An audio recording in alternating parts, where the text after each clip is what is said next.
Hi everyone, Rachel and Steph here, Yoga Bones. How is everybody doing? We are now on pose number 14. 14. Yeah. And which pose is that, Rachel? Well, it's a long thing. It's wide-legged forward fold is how I teach it, but it's got a really awesome Sanskrit name. Well, I say it in Sanskrit and I love saying it in Sanskrit, but I'm sure those, really well-known Sanskrit people probably saying I sing it wrong, but whatever. But it's Prasarita Padottanasana for wide-legged forward fold. And there's 4 variations on the hands or arms on this one. So Yeah. I actually really enjoy doing this pose. There's something about the deepness of the fold, the opening of the back body that it's nice. I guess with some people that really have really tight hamstrings, it might not be the best. They might not like it so much, but we're going to talk about modifications now to help you ease into that pose. Yeah, exactly. And if you've got tight hamstrings and you don't like doing it, then that's exactly why you want to be doing it. Creating space where you need. We're going to talk about the benefits, but we're going to get into the pose first, and then I'm going to jump back in, or maybe even during doing the alignment stuff, we'll talk about the benefits of this pose. So first of all, beautiful Steph's going to go and do it as if it was being done in the Ashtanga series. So what that looks like is, let me back up and get into this pose. And so it's a step back, and she's going to come into what we know as wide leg. And then from there, if I can make sure her feet are in. Can you step back a tiny bit, please? Yeah, nice, beautiful, Steph. Okay, so I'll see my toes. There we go. And if we just run through, let's just run through like the 4 variations. So what it's going to be, hands are on the hip and then coming into that wide-legged forward fold. We'll do it side profile in a second. Yeah. And then the second one, Steph, is where you're going to have hands down. Third one is where you're going to be doing something awesome with that peace finger grip and grabbing onto those beautiful big toes, elbows out. And then the fourth one, the 4th variation, kind of needs a strap potentially, or if you can, you're going to grip the fingers, and it's where you bring the hands over the top of the head. Okay, cool. So let's go to the first one, Steph. And if you don't mind, let's get you in side profile just for a second, just to have a look at that first one. And a biggie for me, everyone, is Steph's now going to come into it, that first wide-legged forward fold. And she's got this beautiful flat back position. So she's really making the back of her hamstrings create space, but also stability at the same time. I'm just going to ask beautiful Steph to take a little bit of a closer hop towards the wall. Oh, really? So you can also look at her left foot. That's cool. And yeah, it's just that beautiful flat back posture. Okay, Steph, now I'm going to confuse you and ask you to please turn and face the camera again. I just wanted to show you that, everyone, in that first one. The side profile view, one of the things to make sure is that where your hip is with your ankle.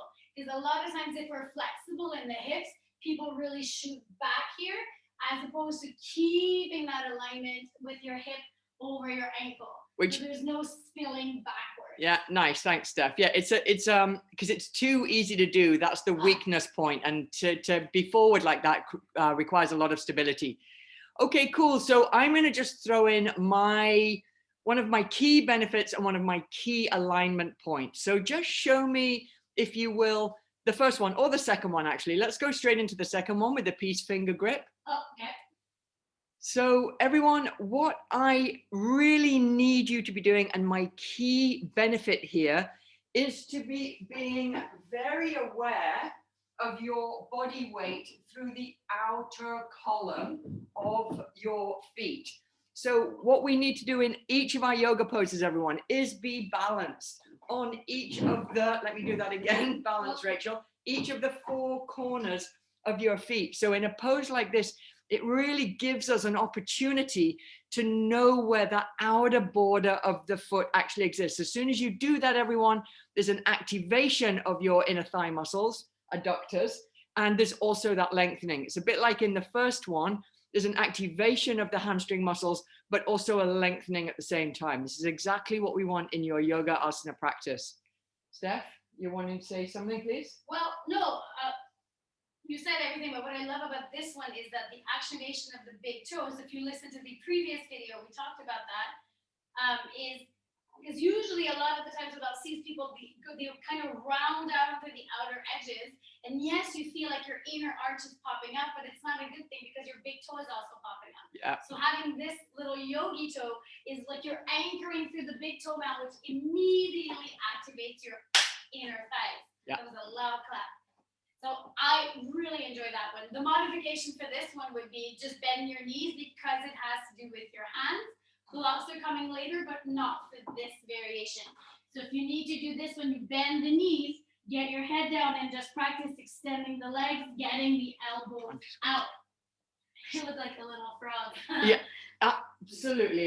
Yeah, no, it's beautiful. I was busy watching you, Steph. That's awesome.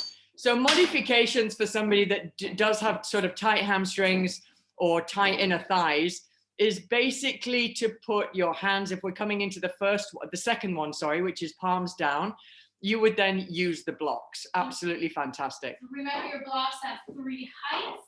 Play with them. Yeah. You can start with shoulders above your wrist. Yeah. Or you can bring the blocks a bit further and fold into them.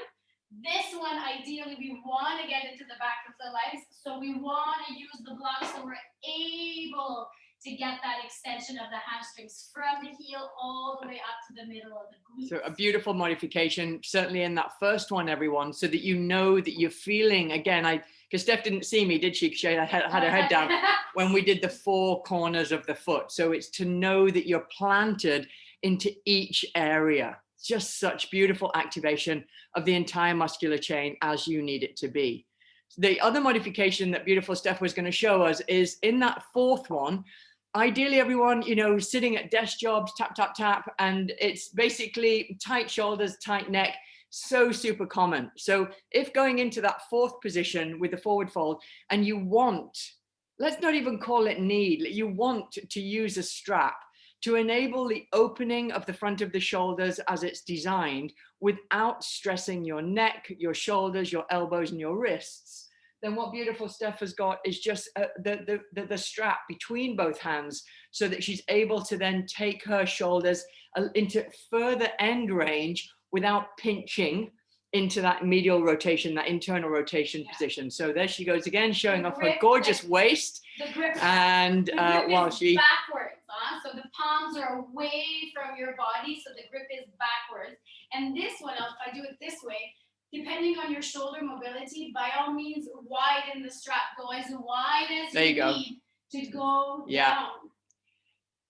So benefits, a lot of them. We're upside down, great for the nervous system. Second one for me is it gives us that real awareness into the outer edges of the feet. As Steph said, also, however, be anchored in the big toe so that you get that full activation through the chain. And then modifications is definitely, blocks are your friend, everyone. Yes. Blocks and straps are your friend. They're not for the beginner yogi, they're for the advanced yogi. That's when you know that you're practicing yoga properly, when you use your props. Mr. Iyengar, God rest his soul, or whoever God is, he or she, but whatever, it's he's gone now, but Mr. BKS Iyengar, one of the founding fathers of yoga, was all about getting it exactly right by using props. Props are there exactly to fill in the little spots. So all our bodies are different. Yeah. I may be not a beginner and I have really flexible hamstrings, but not my shoulders. My shoulders don't want to open as much.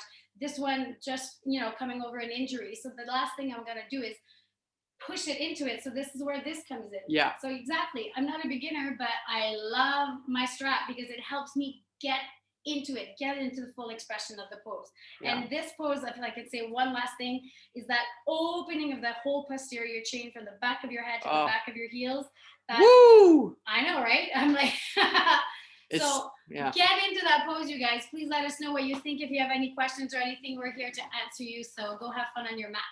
Awesome. Thanks, Steph. Bye. Over and out.